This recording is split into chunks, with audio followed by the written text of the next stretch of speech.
what's happening, folks? This is Clay with Clay's AC and Auto Repair and Accurate Engines here in Grand Rapids, Michigan. If this video is helpful, please consider subscribing, clicking the notifications, sharing my videos, and giving me them sweet old thumbs up. Always remembering, if anyone else can do it, I promise you, you can do it too. So in this video, I'm going to show you how to fix a runnability issue with your Ford Escape. This Ford Escape, it seemed like the fuel pump was bad, but it absolutely wasn't. So if you own a Ford Escape, Mazda, Mercury Mariner, Mazda Tribute, etc., this video is going to be great for you. I need you to do two things for me, if you would, if my video is helpful, or if you just want to help the channel out. I need you to email AccurateSteve@yahoo.com. Let him know that you appreciate him. So here's what we got going on with this Ford Escape. I've checked the fuses, I've checked the relays.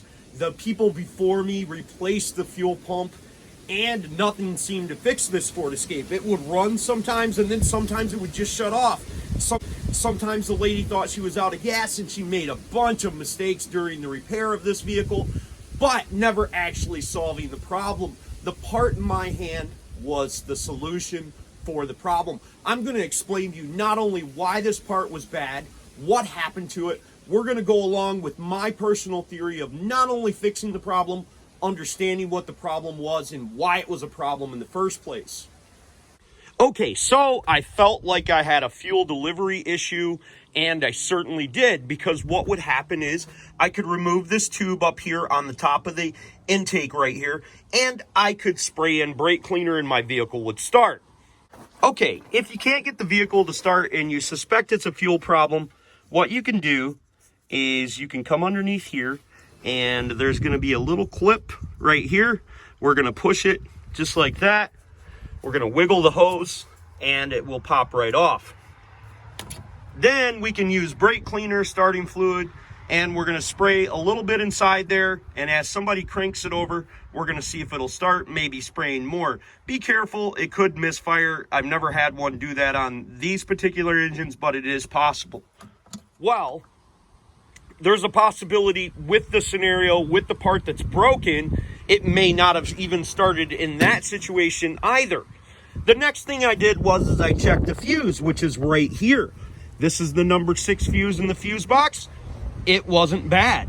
I also switched out the relay with the one next to it because they're the same. You pretty much could have switched it with just about any one of these. I chose this one here because it didn't seem to have an effect on the runnability of the vehicle.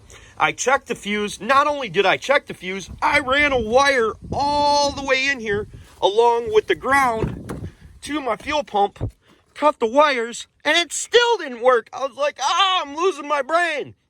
Well, eventually, after I looked at the wiring schematic, I understood exactly why it wouldn't run and what it was doing. And I'm going to show you some of the symptoms that I came across before I actually show you how to replace this part and tell you why we replaced it.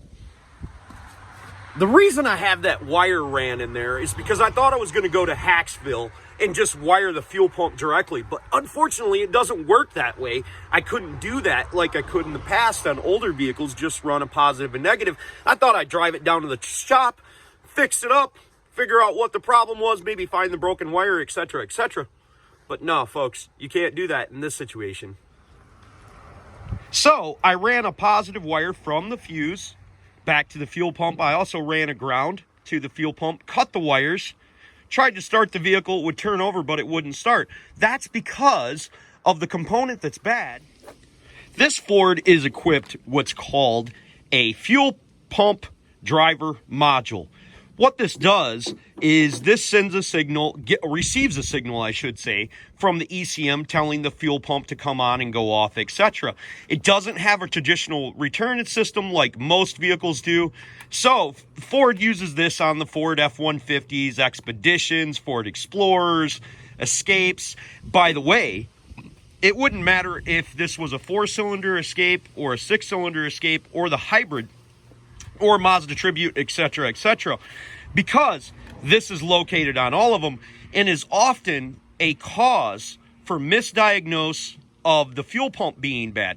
I'm going to show you what my fuel pump did when the vehicle would run, because my vehicle actually runs and I still have not fixed this product. Then I'm going to explain to you a couple different things about installing fuel pumps and what to do and what not to do, because it is possible that your fuel pump went out. Okay, let's go down to the diagnosis of this, and I'm going to try to make this simple for you folks at home. Like I said earlier, we're going to check the fuses, switch the relays, not a big deal. We're going to come back here to the back of the vehicle. We're going to open up the driver's side door, pop the seat forward, pull out 4 Phillips screws that hold that on there, and we're going to have a friend or somebody, you know, a loved one, can actually turn the key on, and you can put your ear down and listen to that. You can also remove the gas cap and listen for that fuel pump as well. If you don't hear it, you may either have a bad fuel pump or you may have a bad driver module. Now here's a super sweet secret that you can actually do on any vehicle. It wouldn't matter if it's a Ford, Chevy, Toyota, whatever. If you suspect you have a bad fuel pump, this is super simple. All you do is know where the fuel pump's at in correlation to the vehicle and the gas tank. In this situation, we know our fuel pump is right here. We know it's along the edge of the seat, right like this. So we're kind of making like a finder's map, per se. And we can get up underneath there, and right where we think that fuel pump is at. With somebody inside the vehicle working the ignition key, because most fuel pumps only run for about 3 seconds, we can hit the center of the gas tank with the hammer, or worst case scenario with our hand, and try to get the fuel pump to pump. This will only pump for a short period of time and will not pump forever, but it may get you home. So this is actually a fuel pump out of a Ford Escape, and I switched it out. The lady that I had gotten this Ford Escape from actually replaced this fuel pump, and it is literally brand new. But the reason that you can hit on the bottom of your gas tank and make this fuel pump work is because up in the top of the motor, there's 2 little springs, one this way and one this way. And on the end of them springs, they push magnets to what's called the compass, if I remember. It's either the compass or the armature. And as that pushes there, it makes an electrical connection and allows the motor to actually spin with power going into it. When you're tapping on the bottom of that gas tank, you're vibrating them little springs, and you're making them go closer to the top of that motor, allowing the motor to spin and work properly. This won't last forever because the little magnets are wearing down over time because of friction. So keep that in mind anytime you have a fuel pump or a suspected fuel pump, because 99 out of 100 times hitting on the bottom of that gas tank is going to make that vehicle start and make that pump run. You just have to have somebody with you to help you do that. And to continue my rambling ways, when you're installing this fuel pump on a Ford Escape, and this is because I'm assuming Ford Escape owners are going to be watching this video, you need to make sure that this is clocked properly. But most of all, this fuel pump fits down in a basket, and these little tabs right here fit down, and you can see, if you look right down there, the tip of my finger, you'll see where them little tabs go into the basket. So make sure you have your fuel pump installed properly. The one that I took out of this red Ford Escape was not installed properly, but it is now. Okay, so now I've got the vehicle running, and it won't run for very long, but we're gonna watch. See how that voltage kind of cuts in and out? Sometimes it's 10, sometimes it's 5. We're watching that. That's our actual signal voltage sent to our fuel pump. And if we listen real close,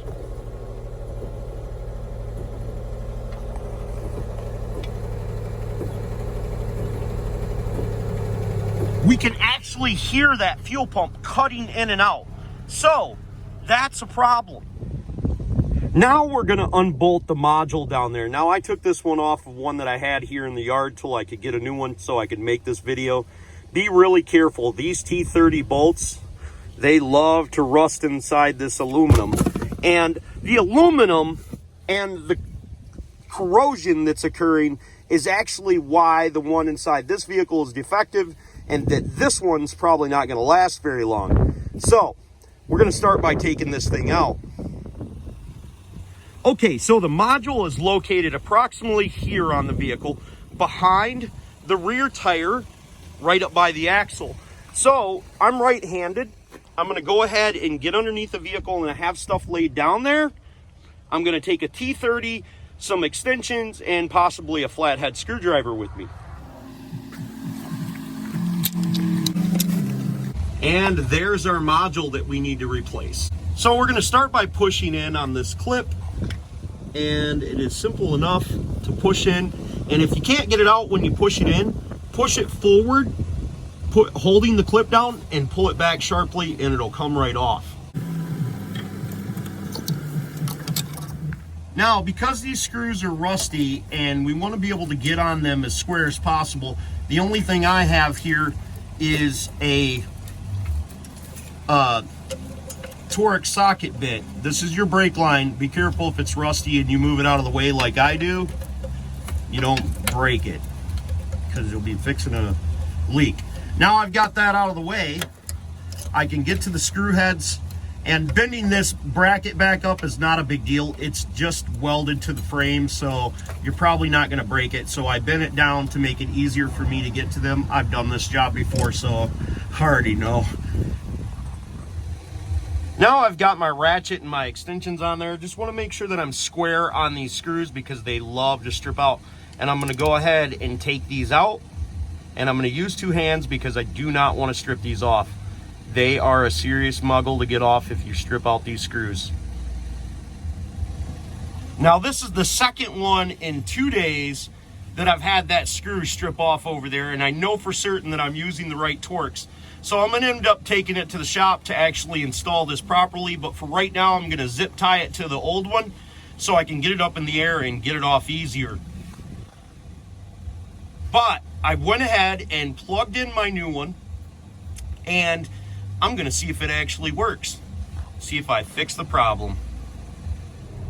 Okay, so we've got our module plugged in, and we're going to see what kind of voltage we get now.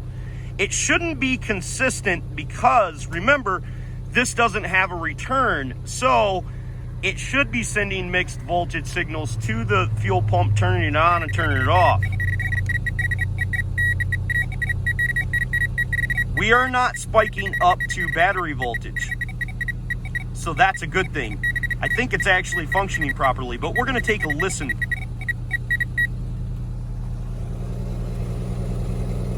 If we come down to our fuel pump and we listen closely, we have a steady, rhythmic fuel pump. It doesn't even sound the same way as the voltage that this is sending through there. So I know we're good to go. This was easy as being Charlie Brown's friend.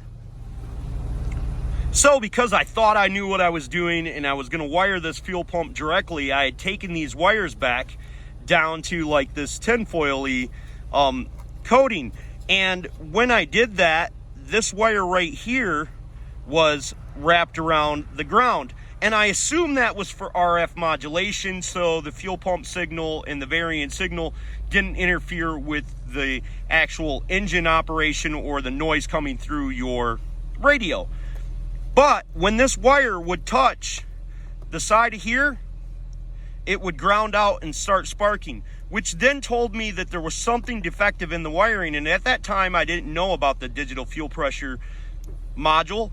So now that I do, I know why that wire was sparking that shouldn't have been sparking, because it was just a wire to isolate the noise.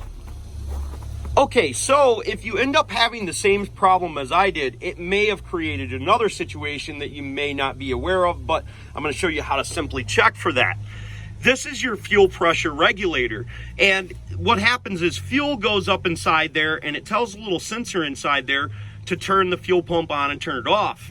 Well, because of the varying fuel pressures from the bad module, it may tell this to turn on and put too much fuel pressure, and that fuel wants to go somewhere, and it can't go anywhere but out of this thing. So what you want to do is you want to simply start wiggling this hose on the back of it, back and forth, and you want to check on the inside of the hose. If it's wet at all, you've got a bad fuel pressure monitor, fuel pressure regulator sensor, and it needs to be replaced. This was actually replaced twice before the actual problem was found, just so you folks know.